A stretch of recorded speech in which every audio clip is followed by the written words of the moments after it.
3, 2, 1, action. Kebetulan saya di sini ada 4 rekan. Yang pertama saya kenalin terlebih dahulu.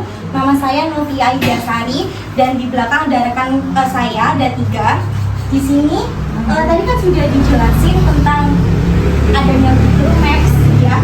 Tapi di sini saya akan menjelaskan tentang hubungan pelaku usaha pemasaran secara online dengan hak dan kewajiban konsumen. Jadi gini, pelaku usaha dan konsumen itu pasti ada yang namanya tuh dirugikan gitu ya. Kadang orang kalau dirugikan itu diam, nggak mau kayak speak up atau bilang ke siapa nggak tahu. Nah, jadi nanti di sini saya akan menjelaskan kalau ibunya itu pelaku usaha, kalau merasa dirugikan itu bisa konfirmasi kemana. Nggak harus pelaku usaha aja, tapi konsumen juga bisa. Oke? Yang pertama bisa dijelasin dengan rekan saya.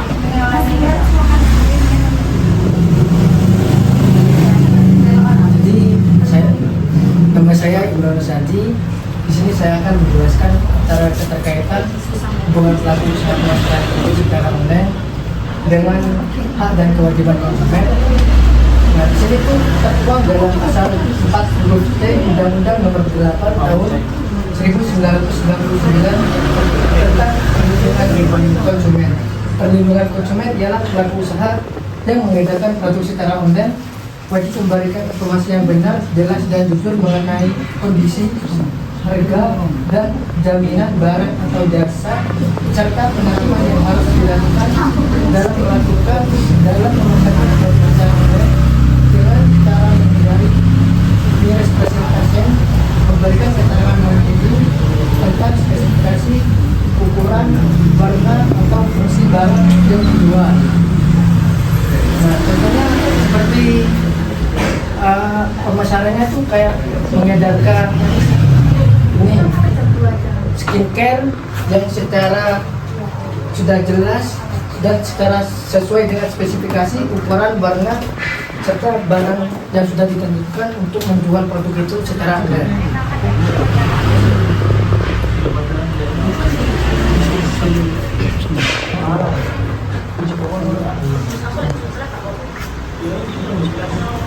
Nah, di sini yang kedua dalam pasal 5 ini hubungan sama dengan pelaku usaha pasaran produk secara online dengan hak dan kewajiban konsumen. Pasal 5 ini menjelaskan tentang konsumen wajib bertransaksi secara jujur. Misalnya tidak melakukan pembayaran fiktif atau menggunakan sistem refund. Apabila dalam pasal ini, maka risiko yang diperolehnya ialah pelaku usaha dapat menolak transaksi yang terbukti curang. Di pasal ini keterkaitannya yaitu apabila ketika suatu konsumen melakukan transaksi tidak jujur, maka risiko yang diperolehnya yaitu pelaku usaha dapat menolak transaksi yang terbukti curang. Dan di dalam pasal 5 huruf D menjelaskan tentang upaya penyelesaian sengketa. Apabila produk yang diterima oleh pihak konsumen yang membelinya secara digital, maka wajib melakukan pembayaran bukti yang sah serta memberikan video unboxing secara bijak. Apabila dilanggar, konsumen gagal memberikan bukti yang diminta. Berkaitan dengan pasal huruf D ini, penerapannya ada suatu produk digitalisasi online yang ada di Shopee terkait apabila produk itu sudah diterima, maka wajib kita memberikan video unboxing secara langsung bersama produk tersebut. Apabila terkaitannya di produk tersebut ada kecurangan atau ada kerusakan barang tersebut, maka kita wajib memberikan keluhan-keluhan tersebut kepada hotline yang sudah tertuang di dalam pemasaran toko tersebut secara online. Dan selanjutnya saya paparkan kepada teman saya. Terima kasih. Jadi untuk intinya itu, untuk pelaku usaha jualan online di sini, Ibu ada yang jualan online atau offline? Iya, ada yang jualan online. Nah, jadi untuk yang jualan online itu wajib memberikan informasi seperti berat bersihnya itu berapa, harus jelas. Kemudian seperti deskripsinya kayak misal di Shopee atau di TikTok itu harus jelas. Dan itu ada di pasal 5 tadi yang dijelaskan oleh rekan saya. Untuk contohnya itu, di sini terdapat beberapa contoh dari BPOM itu mengizinkan ada 13 kosmetik ilegal ya, dan itu tidak boleh disebarluaskan atau diedarkan. Karena kenapa? Karena jika mengandung merkuri, steroid itu bisa membahayakan tubuh atau membahayakan kulit gitu. Jadi untuk konsumen itu wajib membaca dengan teliti deskripsi, dan pelaku usaha pun seperti itu. Jadi wajib menerangkan deskripsi apapun itu tidak boleh terkena sinar matahari, itu wajib dituangkan di situ. Begitu. Untuk contohnya mungkin bisa di HB Dosting itu sudah tidak boleh diedarluaskan.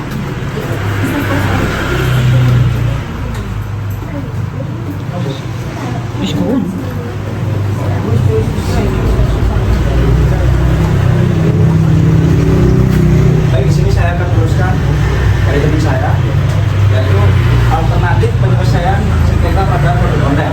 Untuk yang pertama, menyediakan sarana pengadilan. Merupakan tanggung jawab Shopee untuk membuat mekanisme pengadilan untuk menerima segala bentuk keluhan dari konsumen dalam memenuhi penjual atau layanan, atau bahkan layanan pengiriman konsumen dapat mengajukan keluhan dalam waktu 24 jam di situs resminya Shopee. Yang kedua ada kontraktual liability. Tanggung jawab kontraktual adalah tanggung jawab perdata yang didasarkan pada kontrak atau perjanjian antara penjual baik jasa ataupun barang atas kerugian yang diderita pembeli sebagai akibat dari konsumsi produk yang digunakan atau pemakaian jasa yang disediakan. Hal ini berarti bahwa dalam kontrak tersebut terdapat kontrak atau perjanjian langsung antara penjual dan pembeli. Untuk yang ketiga yaitu produk liability. Tanggung jawab produk ialah tanggung jawab perdata langsung atas suatu perusahaan dari kerugian yang diderita oleh pembeli sebagai akibat dari penggunaan yang dasarnya. Tanggung jawab produk berpedomankan pada tanggung jawab perilaku melawan hukum atau tortious liability. Sejumlah unsur tortious liability ialah unsur perilaku melawan hukum, kerugian, kesalahan, serta hubungan sebab akibat antara pelaku melawan hukum serta kerugian yang digunakan. Yang keempat adalah criminal liability, yaitu tanggung jawab seorang pembeli merupakan korelasi antara pembeli dengan negara. Padahal pembuktian diterapkan pembuktian terbalik yang ditulis pada pasal 22 Undang-Undang Perlindungan Konsumen yang menegaskan pembuktian adanya unsur kesalahan pada perkara pidana dalam arti pasal 19 Undang-Undang Perlindungan Konsumen, yakni bahwa pelaku usaha memikul beban pembuktian dan bertanggung jawab atas pencemaran nama baik, kecacatan atau kerugian yang dialami pembeli jika mengalami pembuktian adanya unsur kesalahan. Selanjutnya akan dilanjutkan oleh teman saya.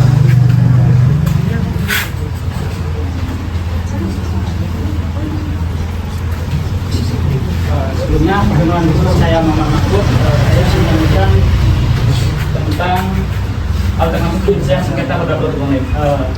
Yang selanjutnya nomor 5 itu penyelesaian langsung. Konsumen dapat menuntut ganti rugi langsung kepada pelaku usaha atau penjual maupun produsen yang wajib menyelesaikan dalam waktu 7 hari.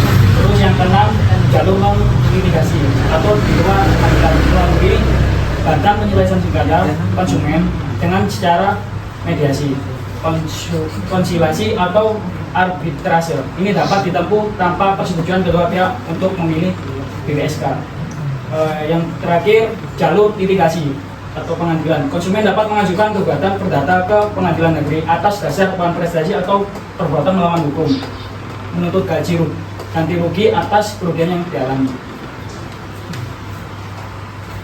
Mungkin kalau ini tadi kan kebanyakan itu tentang konsumen, sedangkan di sini ibu-ibu itu pelaku usaha, ya kan? Jika ibu-ibu itu merasa dirugikan, itu bisa melaporkan di BPSK tadi. Syaratnya apa aja? Hanya KTP serta bukti-bukti. Sehingga kalau ibu-ibu itu berjualan di TikTok atau di Shopee, sekarang itu merajalela kalau misal retur itu barangnya itu tidak sesuai dengan apa yang kita kirim.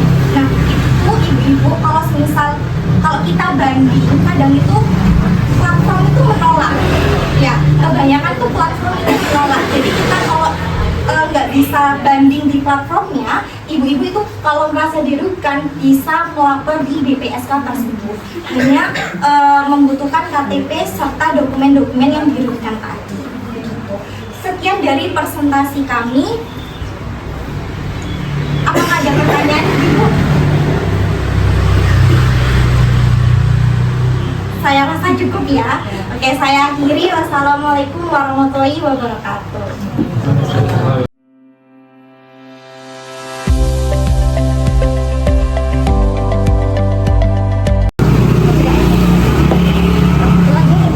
Sebelumnya perkenalkan dulu, namanya siapa?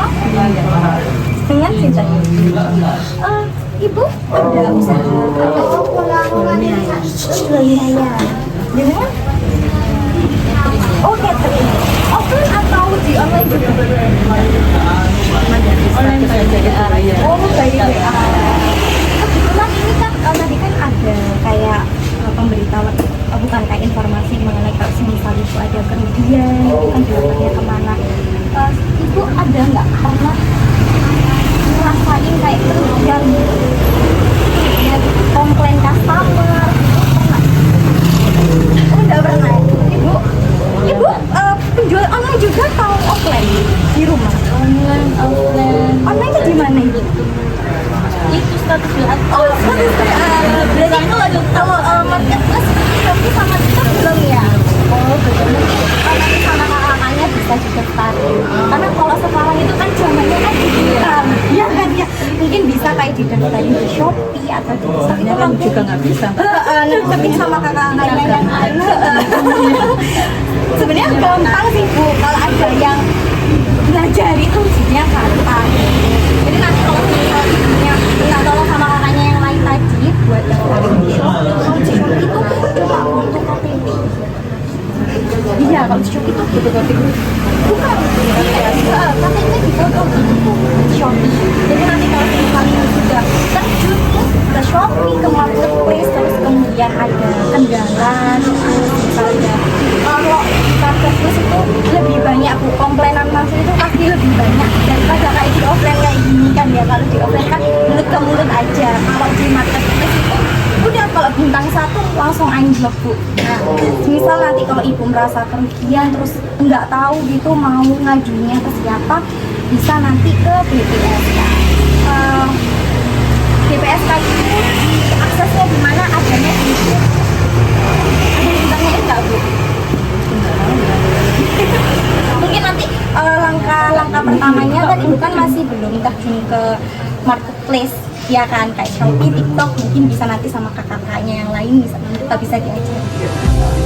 Ya, terima kasih Ibu untuk waktunya.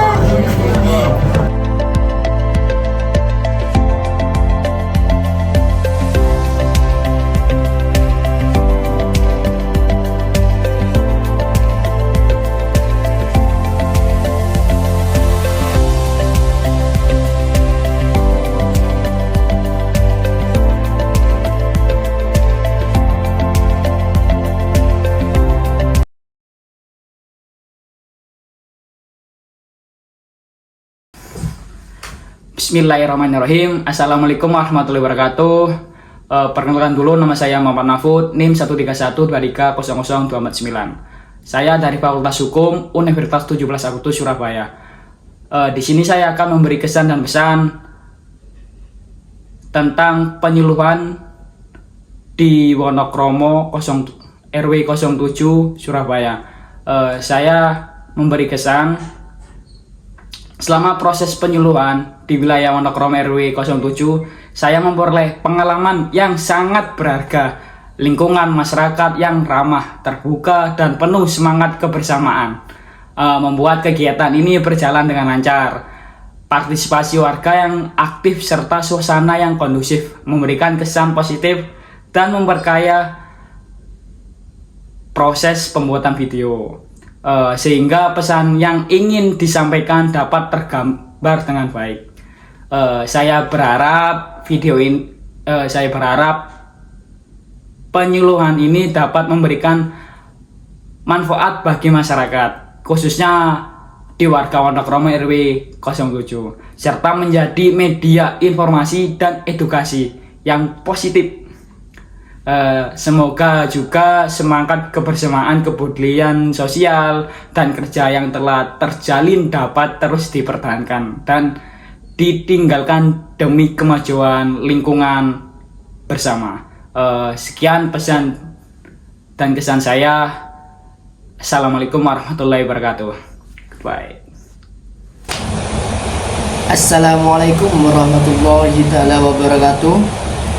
Saya Imron Rusadi dengan NIM 13123006. Di sini saya akan memberikan sebuah pesan dan kesan terhadap video tugas yang saya telah buat di warga Wonokromo daerah Surabaya. Yang pertama, saya memberikan sebuah apresiasi yang sangat bagus terhadap warga Wonokromo yang telah memberikan kesempatan kepada kelompok saya untuk memberikan sebuah presentasi yang sangat baik dan bisa dicermati terhadap warga Wonokromo setempat.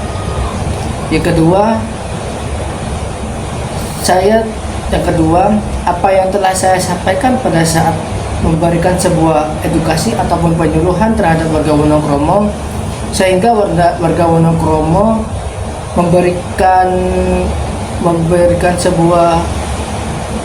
sehingga warga Wonokromo bisa mencermati apa yang telah saya buat dan ilmu yang saya terapkan terhadap warga Wonokromo yang ada di kota Surabaya tersebut. Dan untuk yang selanjutnya, saya telah memberikan sebuah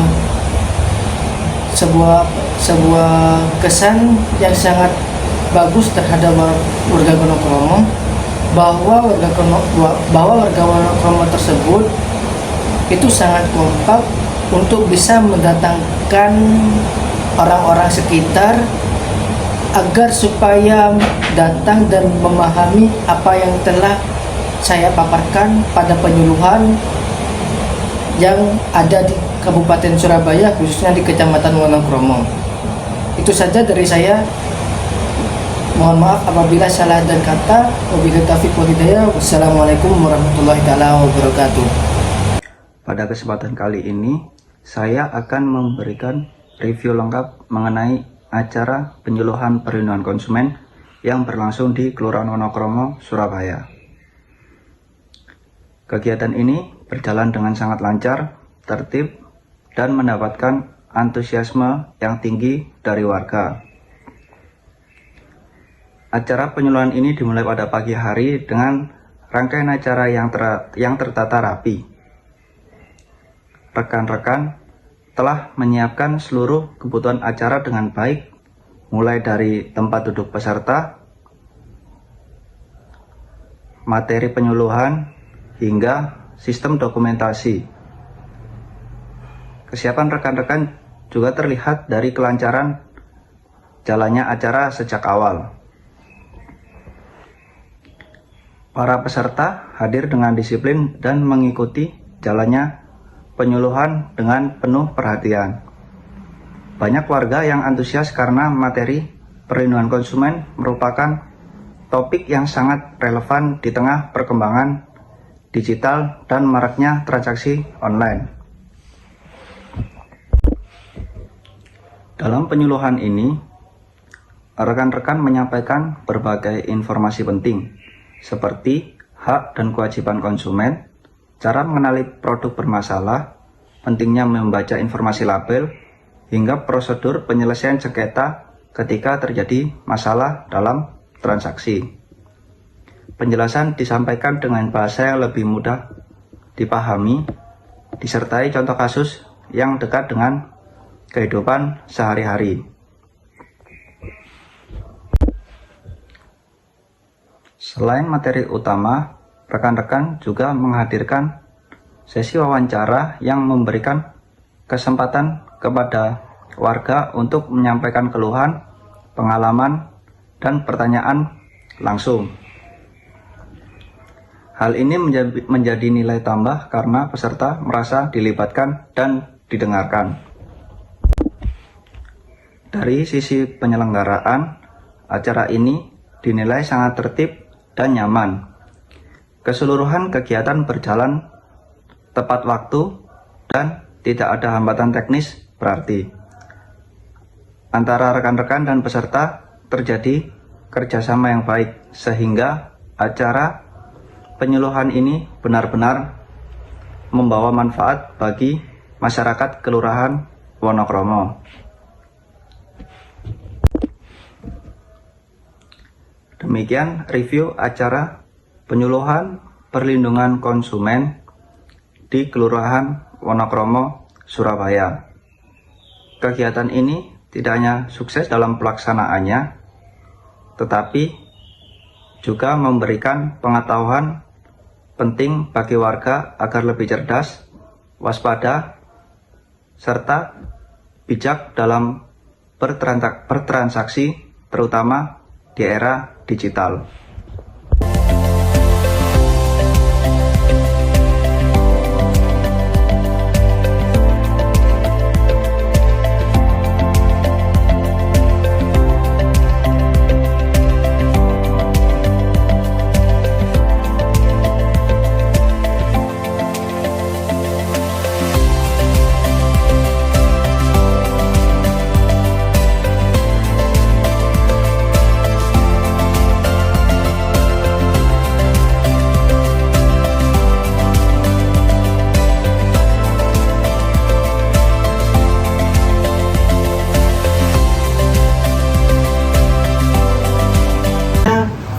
Berkumpul, tapi kita juga memberikan pelatihan dan pengarahan untuk bagaimana kita mengelola suatu produk dari bahan mentahnya hingga jadi hingga pemasaran dan pembukuannya.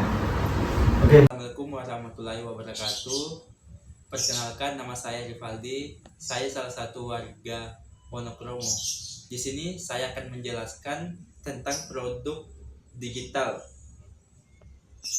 tentang testimoni produk digital. Yang pertama, testimoni kepuasan pelanggan.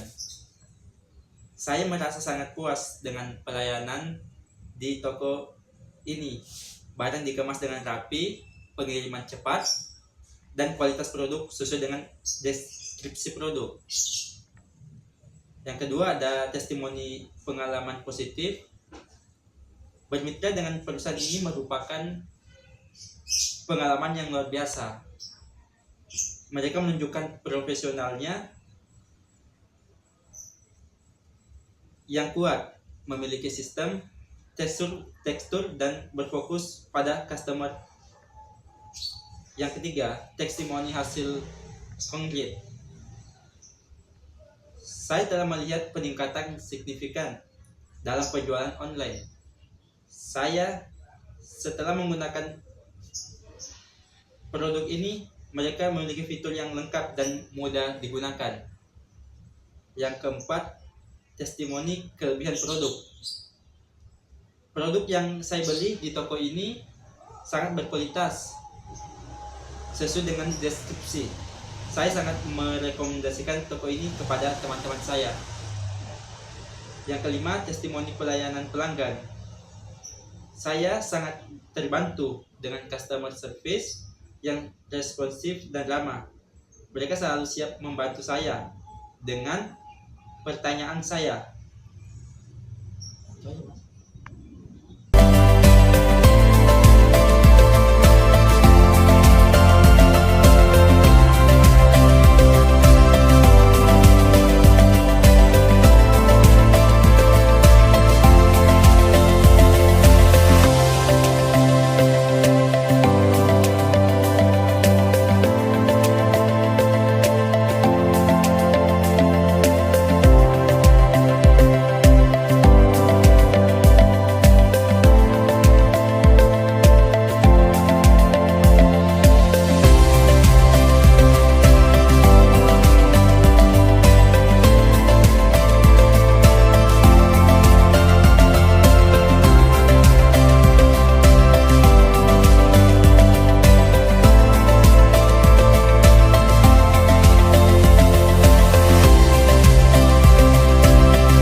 Perkembangan teknologi digital telah mengubah hampir seluruh aspek kehidupan manusia, termasuk cara masyarakat bertransaksi dan menjalankan kegiatan ekonomi. Digitalisasi menghadirkan berbagai kemudahan seperti kecepatan akses informasi, efisiensi waktu, serta perluasan jangkauan pasar yang tidak lagi dibatasi oleh ruang dan waktu. Di balik kemajuan tersebut, terdapat tantangan besar yang harus dihadapi. Salah satunya adalah perlindungan konsumen. Dalam konteks ekonomi digital, perlindungan konsumen tidak hanya berfungsi sebagai alat pengaman bagi masyarakat, tetapi juga menjadi faktor kunci dalam meningkatkan daya saing pelaku usaha dan perekonomian nasional secara keseluruhan. Era digital, konsumen tidak lagi berinteraksi secara langsung dengan pelaku usaha. Transaksi dilakukan melalui platform daring, aplikasi, atau media sosial yang memungkinkan terjadinya jual beli tanpa tatap muka. Kondisi ini menimbulkan resiko baru seperti penipuan daring, penyalahgunaan data pribadi, informasi produk yang tidak akurat,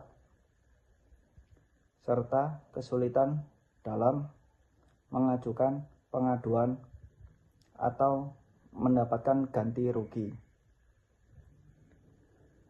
Oleh karena itu, perlindungan konsumen menjadi semakin penting untuk memastikan bahwa hak-hak konsumen tetap terpenuhi meskipun pola transaksi telah berubah. Perlindungan konsumen pada dasarnya bertujuan untuk menciptakan keseimbangan antara konsumen dan pelaku usaha. Konsumen sering berada pada posisi yang lebih lemah karena keterbatasan informasi dan daya tawar dalam transaksi digital. Ketimpangan ini bahkan dapat semakin besar, mengingat pelaku usaha biasanya memiliki kendali penuh atas platform, data, serta mekanisme transaksi. Tanpa adanya perlindungan yang memadai, konsumen dapat dengan mudah dirugikan, yang pada akhirnya akan menurunkan tingkat kepercayaan masyarakat terhadap ekonomi digital.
konsumen merupakan fondasi utama dalam membangun daya saing di era digital. Pelaku usaha yang mampu menjamin keamanan transaksi, kejelasan informasi, serta perlindungan data pribadi akan lebih dipercaya oleh konsumen. Kepercayaan ini akan mendorong loyalitas pelanggan, meningkatkan reputasi usaha, dan memperluas pangsa pasar. Sebaliknya, pelaku usaha yang mengabaikan perlindungan konsumen beresiko kehilangan kepercayaan publik, menghadapi tuntutan hukum, serta mengalami penurunan daya saing di tengah persaingan yang semakin ketat. Dalam perspektif nasional, perlindungan konsumen juga berperan penting dalam menciptakan iklim usaha yang sehat, regulasi yang jelas, dan penegakan hukum yang konsisten akan memberikan kepastian bagi pelaku usaha sekaligus perlindungan bagi konsumen. Dengan adanya aturan yang adil, pelaku usaha akan terdorong untuk bersaing secara jujur dan inovatif, bukan dengan cara-cara yang merugikan konsumen. Hal ini akan menciptakan ekosistem digital yang berkelanjutan dan mendukung pertumbuhan ekonomi jangka panjang. Namun, perlindungan konsumen tidak hanya menjadi tanggung jawab pemerintah. Pelaku usaha juga memiliki peran besar dalam menerapkan prinsip-prinsip perlindungan konsumen secara sukarela dan berkelanjutan. Etika bisnis, tanggung jawab sosial perusahaan, serta komitmen terhadap kualitas produk dan layanan merupakan faktor penting dalam membangun kepercayaan konsumen dalam jangka panjang. Pelaku usaha yang menjadikan perlindungan konsumen sebagai bagian dari strategi bisnis akan lebih mampu bertahan dan bersaing di pasar digital.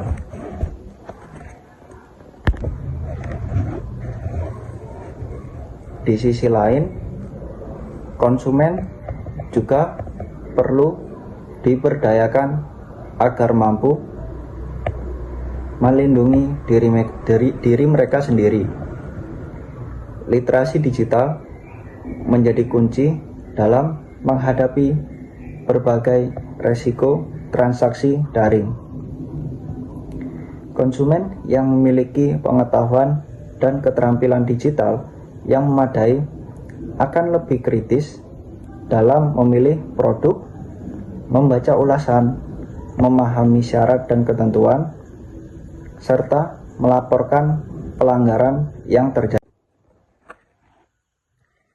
Oleh karena itu, edukasi konsumen harus menjadi bagian integral dari upaya perlindungan konsumen di era digital.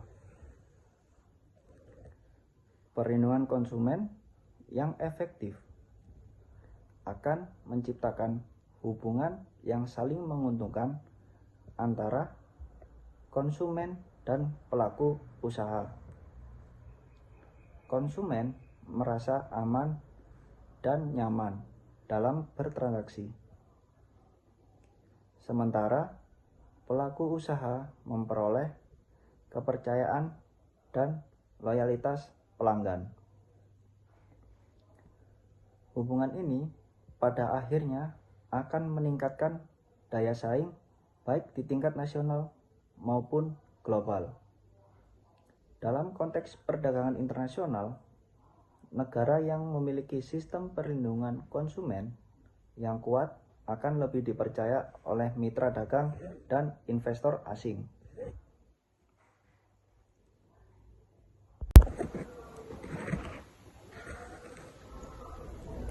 Di tengah pesatnya perkembangan teknologi, tantangan perlindungan konsumen akan terus berkembang.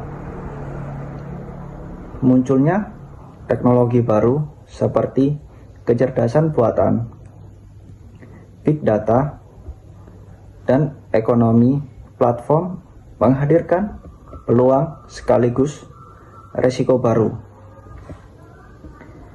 Oleh karena itu, perlindungan konsumen harus bersifat dinamis dan responsif terhadap perubahan.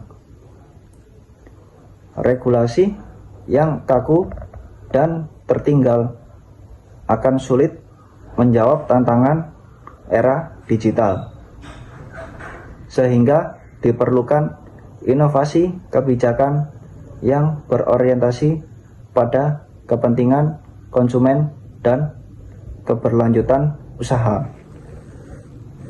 Sebagai penutup, perlindungan konsumen bukan lagi sekadar kewajiban hukum, melainkan strategi utama dalam meningkatkan daya saing di era digitalisasi. Dengan perlindungan konsumen yang kuat, ekosistem digital dapat tumbuh secara sehat, berkeadilan, dan berkelanjutan. Kepercayaan konsumen akan menjadi modal utama dalam menghadapi persaingan global yang semakin kompleks. Oleh karena itu, sinergi antara pemerintah, pelaku usaha, dan konsumen sangat diperlukan untuk menjadikan perlindungan konsumen sebagai fondasi utama pembangunan ekonomi digital yang inklusif dan berdaya saing tinggi.